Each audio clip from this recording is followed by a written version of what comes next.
It's a very good question in the sense that, you see, the incident of the Just Blast, it happened in 1981, in 1983. And I took motor notice after almost 10, 11 months. When the incident took place, I was not the Chief Justice. I was Judge of the Supreme Court.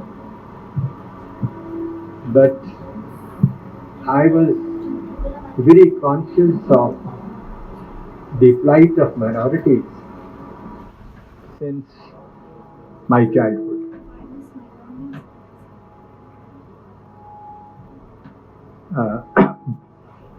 It may not be relevant today to relate all the incidents which led to my mental makeup about the minority issue.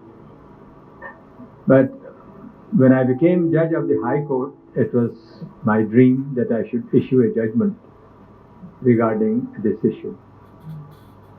But I was very conscious that as a judge of the High Court, I would not be able to have this implemented throughout the country.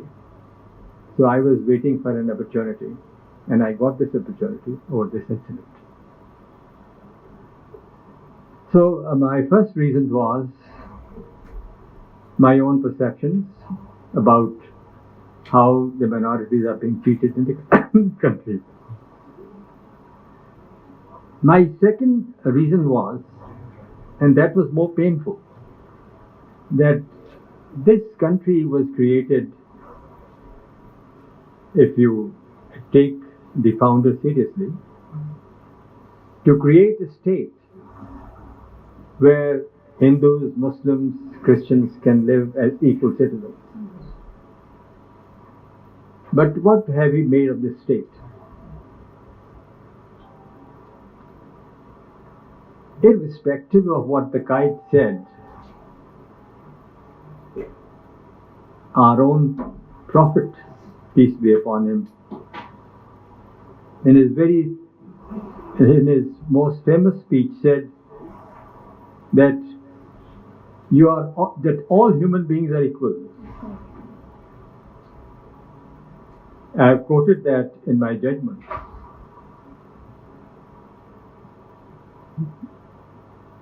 So that was the second reason, and I found that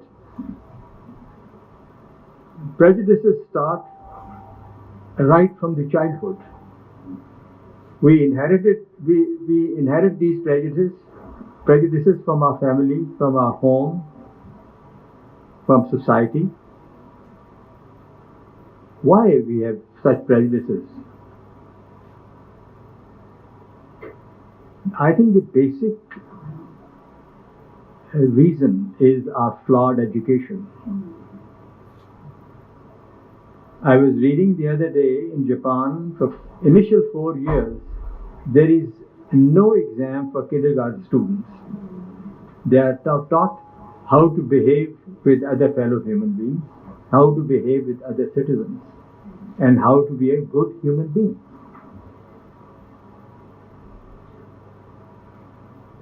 And I always believed that one of the most fundamental objectives of judiciary, particularly the High Court and Supreme Court, is that of educating the people through their judgments. Our Constitution has some of the finest articles which speak of minority rights, Article 20, 21. But I found that there was hardly any judgment on these two articles. So I wanted to lay down law and explain what is the import of these articles. That's what I have explained in my judgment. I have said, and you may be interested to know this. So the first reason was that I was of the view that minorities in Pakistan are a vulnerable section of society because of their social and economic limitations. They cannot effectively espouse their grievances, and to them, the constitutional guarantees are mere hollow promises signifying nothing. They and their places of worship have been subjected to violence. The dilemma is exasperated both by the absence of sufficient political will to provide remedies and by weak law enforcement machinery. Now, these are the reasons. This is further confounded, and this is very important. Where this is important because here the role of education comes in. This is further confounded by lack of empathy in general public. In such a milieu, court intervention in terms of Article 184(3) was deemed imperative, and any refusal would tantamount to abdication of our constitutional mandate of being custodians of people's rights. That was one of the reasons.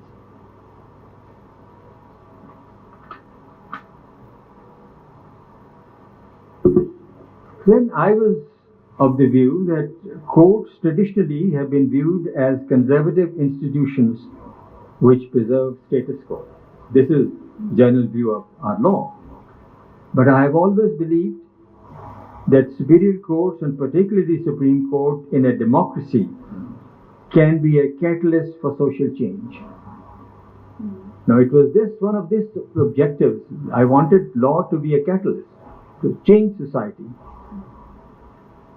The seminal judgment of the U.S. Supreme Court in Brown versus Board of Secondary Education underpins the belief that courts can eliminate discrimination and bias through its judgment and thereby promote tolerance, which is one of the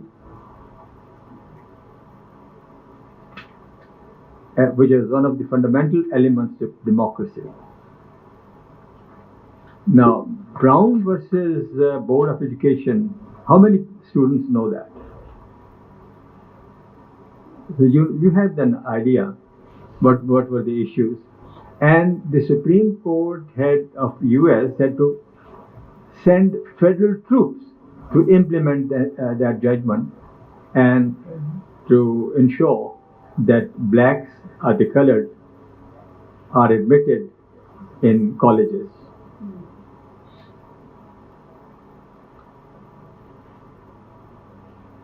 Then I always thought that Supreme Court has a duty in a democracy to protect liberal institutions. Any declaration made, any observation made by the court have a trickle-down effect on other institutions in the country.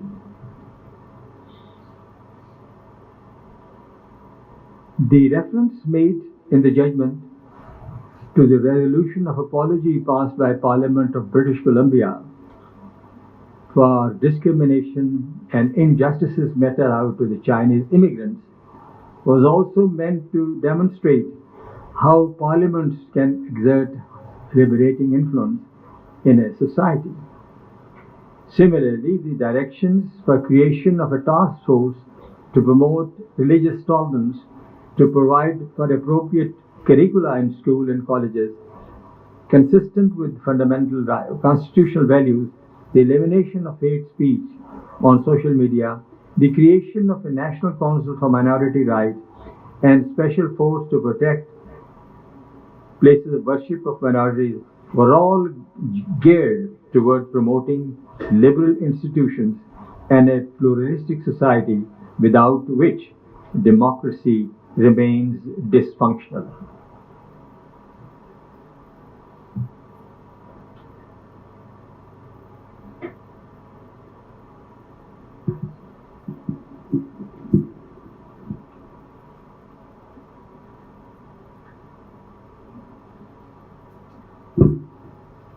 You asked a very valid question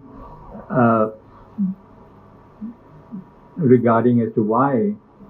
In fact, one of the students asked this question as to why in Pakistan more concern is demonstrated about what is being done to minorities in Gaza or in other places than what is being, how the minorities are being treated in Pakistan. I think if our society demonstrates a concern about what is happening to minorities in other countries, it's a positive sign, because we are living in a globalized world. We have United Nations and they have different conventions. Look at US. They have the Human Rights Commission, and today I was reading in the paper that they have strongly condemned the treatment being meted out to minorities in India. So I think these are positive signs in the evolution of a globalized world.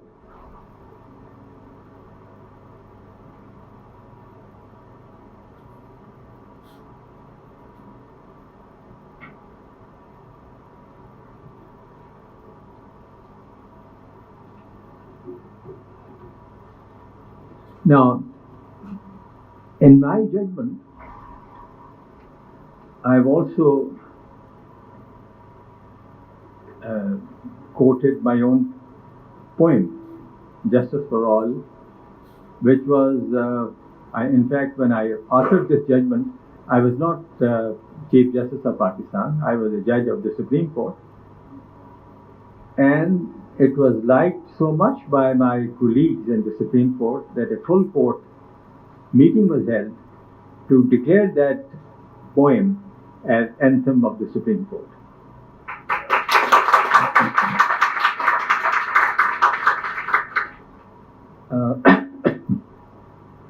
I would encourage students to listen to the musical rendition of this poem, Justice for All, which is available on the Supreme Court web page and also on YouTube. You just name Anthem of the Supreme Court of Pakistan, Justice for All. Now, if you read this poem, it carries a message in line with what the founder of this country preached. And in 2007, I was invited by an American university, Southern Virginia University, Washington, D.C., for a convocation where I was conferred, where the girls and boys of the university sang this song in a choir form. It was amazing the work they did. They engaged a musician to create music for that, and towards the end of the function, they conferred honorary doctorate of humane letters to me, and also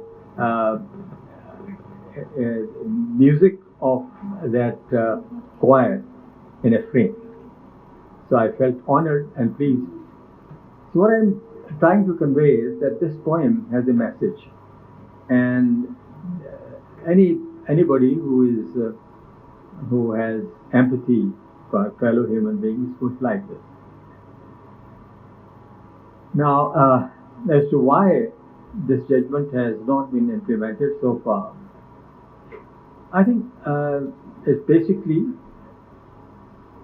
the flawed education. Unless we change, unless our attitudes are reformed from the kindergarten, school and college, these changes cannot be brought. I'm aware of people who believe that if, they are Qatar Sunnis, that if a Shia comes to the marriage of a Sunni, if a Sunni attends the marriage of a Shia, then his own nikah becomes doubtful. No, these are prejudices. We call each other kafir. So we have to, reform our society through education, liberal education.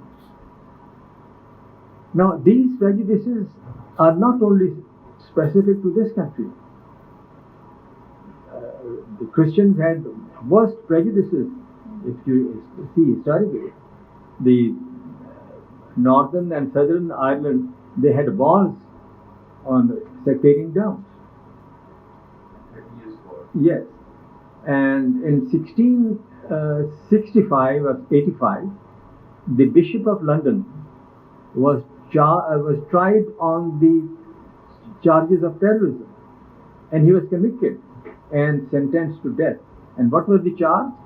That he wanted to blow up the Parliament House because the Protestants had won majority in the House of Commons. So these prejudices have been historically found in all adherents of religion. So this is my take on the judgment. I would not.